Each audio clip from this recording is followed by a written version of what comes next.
Assalamualaikum warahmatullahi wabarakatuh. Kembali lagi di channel Guru Saham.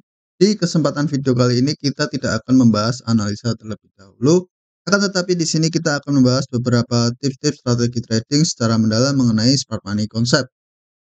Untuk lebih memudahkan kedepannya kita akan menyebutkan menjadi SMC. Bagi yang belum tahu, SMC merupakan salah satu dari sekian banyak metode di trading forex. Kita berangkat dari definisi SMC itu sendiri, smart money concept atau konsep smart money.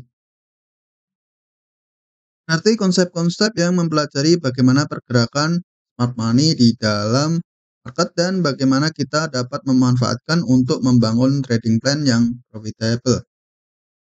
Di sini kita perlu tahu terlebih dahulu bahwa di dalam market forex terdapat dua kelompok partisipan. Yang pertama adalah smart money dan satunya lagi seperti kita adalah retail. Apa atau siapa smart money itu? Atau smart money merupakan suatu kelompok pemegang dana yang sangat besar jumlahnya. Siapa saja yang termasuk di dalam smart money? Di dalamnya ada bank-bank besar, ada interbank, ada institusi besar, dan lain sebagainya. Lalu siapakah retail? Retail merupakan kelompok di luar smart money yang memiliki dana relatif lebih kecil dibandingkan dengan smart money. Di dalamnya ada bank-bank kecil, ada broker, dan institusi kecil atau retail trader seperti kita. Oke, kita semua para trader termasuk di dalam kelompok ini ya. Semua tahu bahwa transaksi forex memiliki nilai rata-rata sebesar 6-7 triliun dolar per harinya. Maka dari itu, kita para retail hanya berperan sekitar 5% di dalamnya. Dari data ini saja, kita sudah menyimpulkan bahwa pergerakan market forex hanyalah pemain-pemain besar. Jadi kita tidak akan mampu menggerakkan harga sebesar apapun dana kita. Dengan demikian kita dapat mendapatkan keuntungan saat kita mempelajari para pola pikir para smart money ini ya teman-teman ya. Lalu kita ingin tahu bagaimana para retail seperti kita secara umum apa saja metode yang paling umum kita pakai. Berikut saya kelompokkan beberapa metode yang paling umum dipakai, yaitu support dan resisten merupakan salah satu metode paling utama yang paling banyak diajarkan secara umum. Lalu ada juga seperti yang ada di Google seperti chart pattern, terus atau resist trendline atau support trendline dan lain sebagainya. Ada juga metode yang berdasarkan indikator seperti RSI, stokastik dan lain sebagainya. Lalu pertanyaannya, apakah metode-metode yang telah disebutkan sebelumnya tidak profitable? Jawabannya tidak juga, banyak di luar sana yang masih profitable dengan metode-metode tersebut. Hanya saja kita ingin menggali lebih dalam lagi bagaimana mekanisme di dalam market dan metode-metode tersebut cukup menjelaskan logika di baliknya. Basic utama dalam SMC adalah market structure, boss dan coach. Boss itu breakup structure dan coach itu change of character. Jadi nanti kita akan mencoba untuk menjelaskan lebih detail di dalamnya. Jadi market structure di sini kita akan belajar bagaimana kita akan mampu melihat arah pasar dengan baik sehingga kita dapat mengambil posisi yang lebih baik tentunya. Jadi basic selanjutnya adalah supply and demand atau order block ya. Yang sering biasa saya sebutkan saat analisa itu ya. Jadi harga di dalam market tentunya digerakkan oleh area supply and demand ini tentunya. Penawaran dan permintaan ini merupakan sebuah hukum ekonomi dasar. Namun karena pergerakan harga forex adalah pemain besar yaitu 95% smart money, maka kita perlu menyesuaikan prinsip-prinsip supply yang ada berdasarkan fakta tersebut. Di basic kedua ini kita akan belajar melihat area-area yang baik sehingga kita dapat mapping dan memilih area SND yang terbaik tentunya. Kemudian untuk basic ketiga adalah liquidity. Nah, topik ini yang cukup membedakan dengan metode-metode lainnya. Ini sering saya sebutkan saat kita analisa sinyal forex tentunya. Dan secara singkat, liquidity ini merupakan sarana bagi para pemain besar untuk menggerakkan harga. Mengetahui area liquidity ini dapat membantu kita mengurangi loss yang tidak perlu ya tentunya. Jadi untuk membantu kita juga untuk mencari posisi yang lebih baik lagi gitu. Dan setelah kita mempelajari 3 basic utama SMC, kita dapat menerapkan semua ilmu tersebut untuk menyusun sebuah trade plan yang berisi set rules yang akan kita jalankan tentunya. Baik, di sini sudah ada, pair GBP USD yang akan kita coba contohkan, tapi sebelum itu kita coba mengenal apa itu market structure. Jadi market structure itu kurang lebih seperti ini gambarannya ya teman-teman ya. Jadi ini kan market, bullish, kemudian ini adalah market bearish. Jadi teorinya seperti ini kurang lebih.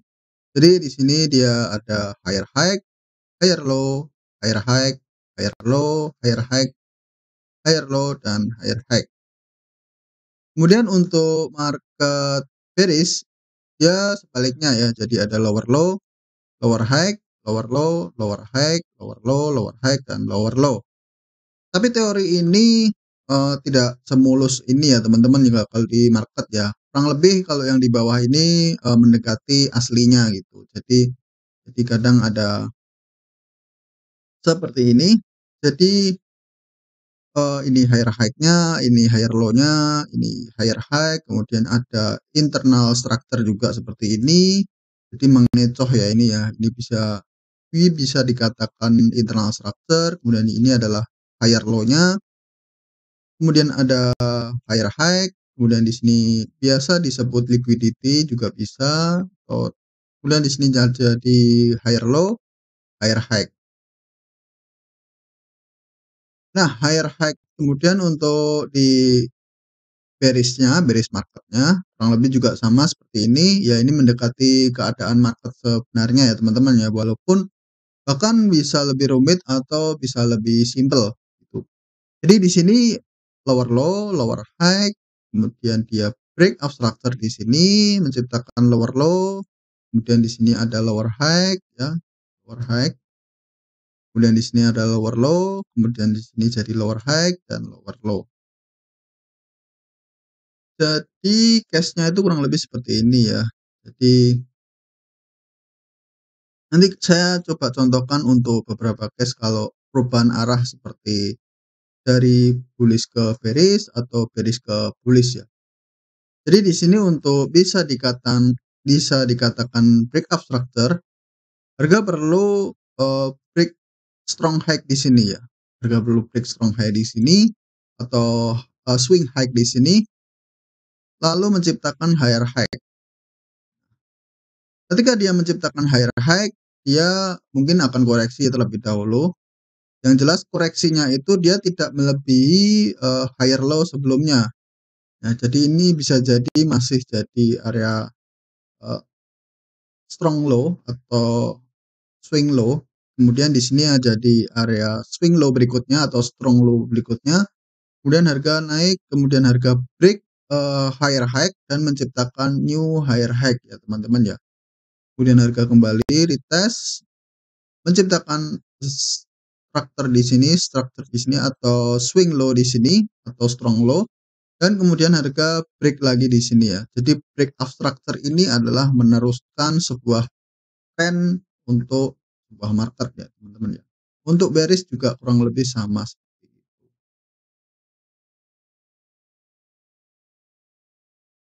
Oke, kalau untuk change of character, jadi change of character itu perubahan arah dari bearish ke bullish atau bullish ke bearish. Di sini saya coba contohkan untuk marketnya. Saya tarik ke sini dulu. Nah, di sini kan dia ada marketnya bullish ya. Jadi kalau dia mau bearish, harga perlu break higher low sebelumnya dan menciptakan lower low. Di sini kita bisa asumsikan bahwa harga sudah break strong low di sini, strong area demand di sini harga sudah di break. Artinya dia sudah menciptakan lower low. Dari sini saja dia sudah ketahuan kalau dia udah ada indikasi atau tanda-tanda kalau dia mau bearish. Tentunya kita tunggu dia untuk naik dulu untuk retest, sebuah konfirmasi tambahan ya. Ketika dia sudah retest, di sini kan kita belum tahu kalau dia masih akan lanjut naik atau tidak gitu. Kita tunggu sampai dia break up structure. Nah, Ini sudah valid ya konfirmasinya ya. Jadi ketika harga menciptakan lower low setelah dia break higher low sebelumnya, kemudian harga retest naik, yang jelas high-nya ini tidak melebihi high sebelumnya. Artinya apa? Kalau di sini high-nya melebihi high sebelumnya, artinya ini gagal ya teman-teman ya. Kalau high-nya itu masih di bawah high sebelumnya, berarti ini bisa disebut lower high.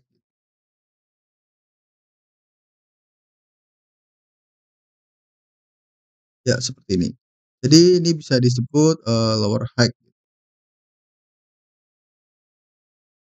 Lower high ini adalah high yang lebih rendah daripada high sebelumnya. Kemudian harga di sini mulai break dari lower low ya. Jadi dia menciptakan low lebih rendah daripada low sebelumnya. Artinya memang market sudah mengkonfirmasi bahwa dia akan bearish gitu. Di sini kan bisa dijadikan breakout structure.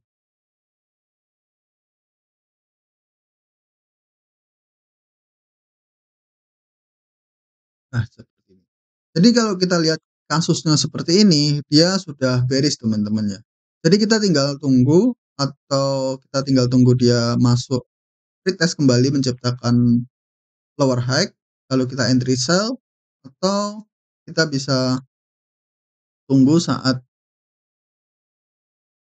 dia masuk ke area supply. Jadi area supply di sini kita bisa lihat misalkan di sini ada swing high ya. Ini kan jadi area strong high ya, teman-teman ya, atau strong supply gitu, teman-teman. Jadi strong supply di sini kita bisa gunakan untuk open posisi sell gitu, kurang lebih ya. Tentunya kita juga lihat di multi time frame tentunya. Jadi kalau di multi time frame itu misal ini time frame H1 atau H4 ya kurang lebih ya. Jadi kita lihat di time frame lebih kecil lagi di sini. Nah, di sini ketika harga sudah masuk di area strong supply, kita cari suatu pola yang sama. Misalkan di sini ada market structure juga tentunya. Jadi di market H1 di bawahnya pasti juga ada market structure juga seperti breakout structure dari bullish ke bearish seperti ini. Ini kan dia ada bullish, kemudian dia bearish, kemudian dia bullish lagi, dan dia break. Di sini ada lower low, lower high. Nah, kita hapus. Nah, jadi kurang lebih seperti ini penampakannya kalau di low time frame atau LTF ya. Saya menyebutnya biasa LTF. HTF itu high time frame, LTF itu low time frame. Jadi kita cari sebuah konfirmasi juga seperti ini. Jadi kalau ini kan dari bullish ya, ini jadi dari bullish, kemudian dia bearish dulu, kemudian dia bullish lagi dan bearish lagi dan bullish lagi dan bearish lagi. Nah, di sini kan terbentuk suatu market structure ya, teman-teman ya. Jadi market structure dari sini terbentuk bahwa di sini adalah higher high, higher low, higher high, dan harga break dari higher low sebelumnya menciptakan lower low. Sekarang saya akan coba contohkan di pair GBP USD ya. Jadi kita akan lihat langsung konsepnya bagaimana, cara aplikasiannya bagaimana, kita langsung ke pair GBP USD. Sebelumnya kita pindah ke time frame H4 terlebih dahulu. Jadi di sini kalau kita perhatikan marketnya atau market structure-nya dia bearish ya teman-teman ya. Di sini kita bisa lihat, oke, di sini breakout structure, ya ini kalau kita tarik dari sini, ini adalah lower low, lower high, terus kemudian di sini lower low, kemudian harga break lagi di sini jadi lower low, berarti ini jadi lower high, kemudian harga break lagi di sini, ini lower low, oke, lower low, ini lower high-nya, kemudian harga mulai break lagi di sini, jadi lower low, lower high, lower low. Jadi untuk internal strukturnya seperti ini dan ini untuk HTF strukturnya atau market structure yang lebih tinggi time frame-nya. Jadi untuk time frame tinggi dia bearish, untuk time frame rendahnya walaupun di time frame rendahnya dia ada bullish seperti ini, ada bullish juga di seperti ini, tapi, pada akhirnya nanti juga akan lanjut untuk bearish lagi gitu. Karena kalau kita perhatikan dari sebelum-sebelumnya dia belum break sama sekali dari lower high. Jadi ini adalah strong high-nya ini harga tidak berhasil di break teman-teman ya. Dan di sini kalau kita perhatikan, jadi untuk high time frame ya, ini high time frame itu bearish dan ini adalah low time frame atau LTF-nya. Dan di sini kalau kita perhatikan di low time frame-nya itu seperti ini. Jadi di dalam market structure lower low, lower low ini di dalamnya juga ada lower low, lower low, lower high. Jadi seperti itu teman-teman. Dan di sini ya di sini lower high, kemudian ada harga break structure, ini lower high-nya, ini break structure di sini menciptakan lower low di sini. Kemudian di sini jadi lower high, lower low, lower high, lower low.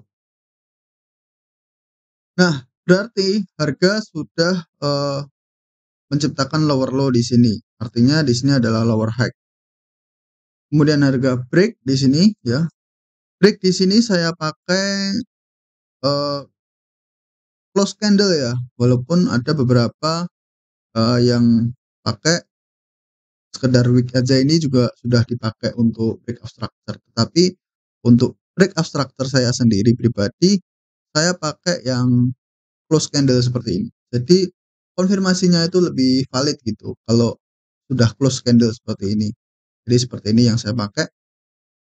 Jadi harga di sini sudah jadi higher high ya. Harga break ya, kemudian jadi higher high, di sini jadi higher low. Nah, setelah jadi higher low, harga rally lagi dan di sini harga break of structure. Jadi setelah ada change of character atau coach, kemudian harga break of structure atau di sini dituliskan pause, berarti sudah ada konfirmasi untuk bullish untuk LTF-nya. Jadi untuk LTF-nya dia memang sudah bullish, tetapi untuk HTF-nya dia masih bearish. Karena untuk HTF bullish dia perlu break ini terlebih dahulu ya. Jadi perlu dipahami terlebih dahulu. Jadi di dalam market structure itu ada market structure juga gitu.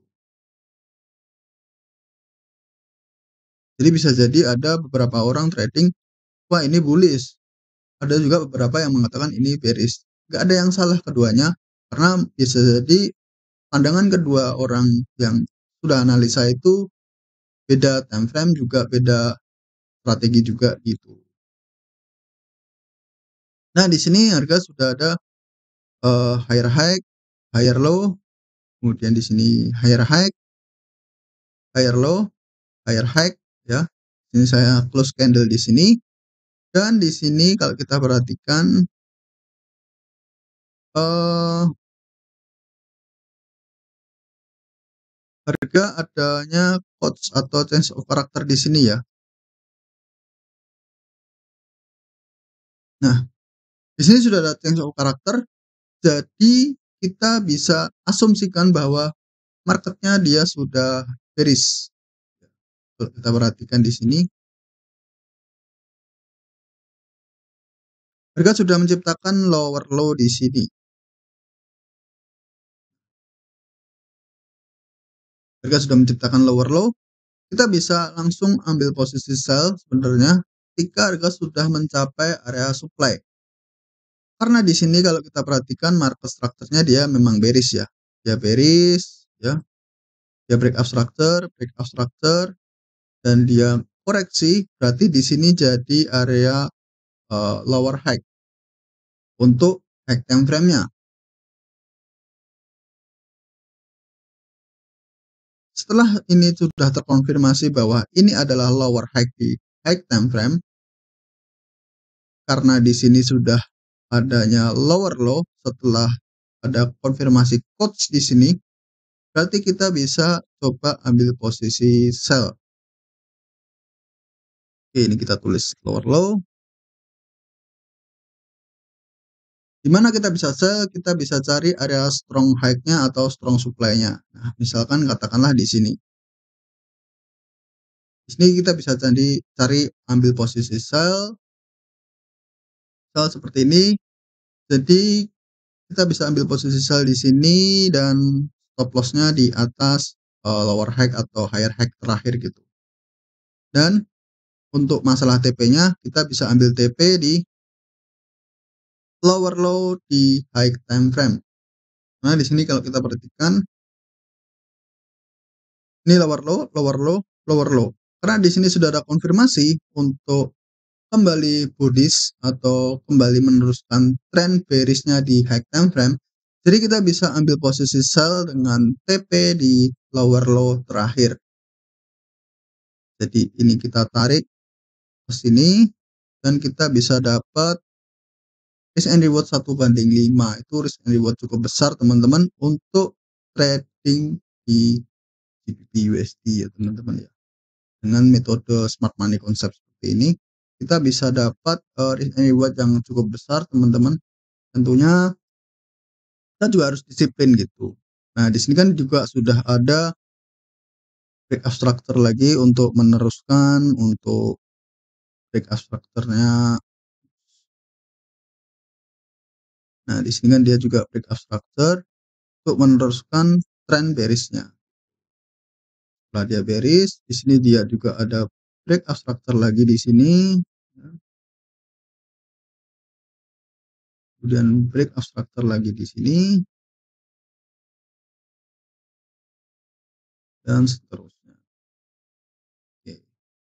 Jadi kurang lebih seperti itu teman-teman untuk video kita hari ini, video penjelasan tentang smart money concept, tentang tips dan strategi trading kita biasa sehari-harinya. Jadi semoga bermanfaat dengan video kali ini. Mohon maaf apabila videonya terlalu panjang ya teman-teman ya daripada biasanya. Oke, so ikuti terus analisa sinyal forex di video-video selanjutnya. Jadi jangan lupa subscribe agar tidak ketinggalan update video-video berikutnya. Yang punya pendapat lain bisa tulis di kolom komentar. Jangan lupa like, share, dan subscribe. Oke, wassalamualaikum warahmatullahi wabarakatuh.